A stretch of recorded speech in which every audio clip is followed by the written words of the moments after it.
Indonesia memiliki banyak suku, budaya, ras, adat istiadat, hingga permainan tradisional yang menjadi ciri khas setiap daerah. Salah satu permainan tradisional yang cukup populer adalah layang-layang.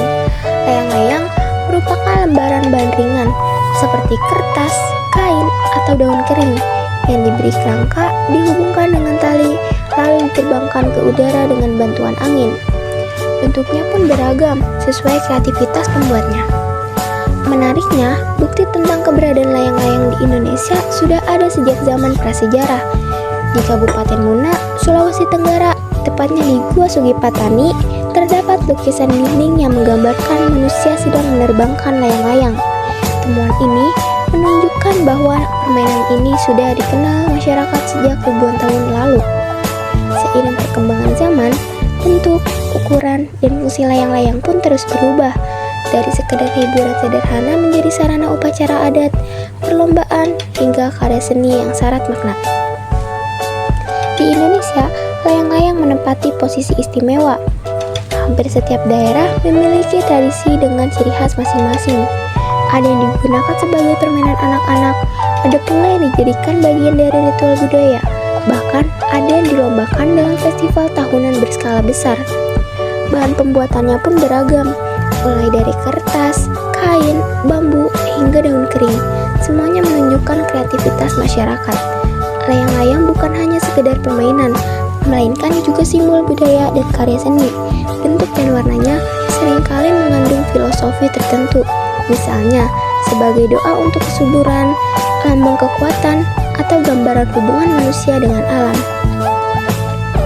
Nah, semua keragaman itu dapat kita lihat lebih dekat di Museum Layang-Layang. Museum ini menyimpan ratusan koleksi layangan dari dalam maupun luar negeri. Dari sekian banyak koleksi yang dipajang, ada 3 jenis yang menurut saya sangat menarik. Pertama adalah layang-layang wayang. Bentuknya memanjang ke atas dengan susunan tokoh pewayangan bertingkat. Rangkanya terbuat dari bambu, kulitnya dari kertas atau kain berwarna yang dicat penuh detail. Ukurannya cukup besar, rata-rata mencapai 2 hingga 3 meter tinggi. Karena bentuknya yang panjang dan berat, layangan ini membutuhkan angin sedang hingga kencang serta keahlian khusus untuk diterbangkan. Layang-layang ini lebih sering ditampilkan dalam festival budaya daripada dimainkan sehari-hari. Lebih dari sekedar permainan, layang-layang wayang yang syarat makna budaya Jawa menggambarkan keterhubungan manusia dengan leluhur dan alam semesta. Koleksi kedua adalah layang-layang dari berbagai negara. Koleksi ini menegaskan bahwa layang-layang bukan hanya tradisi Indonesia, tetapi juga budaya dunia. Dari Tiongkok, ada layangan berbentuk ikan berwarna cerah dengan panjang sekitar 1,5 meter yang melambangkan keberuntungan. Dari Turki, ada layangan segi 4 berwarna merah dengan lambang bulan sabit dan bintang putih berukuran 1 meter yang menegaskan identitas nasional mereka.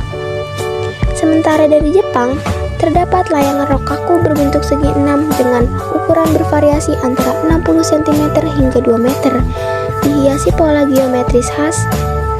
Melihat koleksi ini, kita belajar bahwa meskipun bentuk, warna, dan maknanya berbeda, layang-layang tetap menghadirkan simbol kegembiraan, persatuan, dan keindahan di langit. Koleksi ketiga yang tak kalah menarik adalah layang-layang dari daun kering. Koleksi ini terasa istimewa karena dibuat dari bahan alami yang sederhana, tetapi hasilnya sangat indah. Ada 3 bentuk utama yang dipamerkan. Pertama, layang-layang burung hantu, berukuran sekitar 1 meter, dibuat dari daun pisang kering dengan mata besar dan bulu yang disusun rapi, menghadirkan kesan misterius. Lalu, layang-layang burung Garuda, memiliki bentang sayap lebar hingga 2 meter dengan rangka bambu yang kokoh, melambangkan kekuatan dan keberanian bangsa.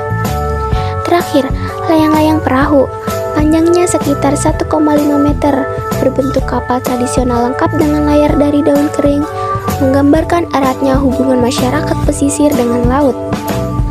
Ketiga bentuk ini membuktikan bahwa bahan sederhana dari alam pun dapat diolah menjadi karya seni yang penuh makna sekaligus ramah lingkungan.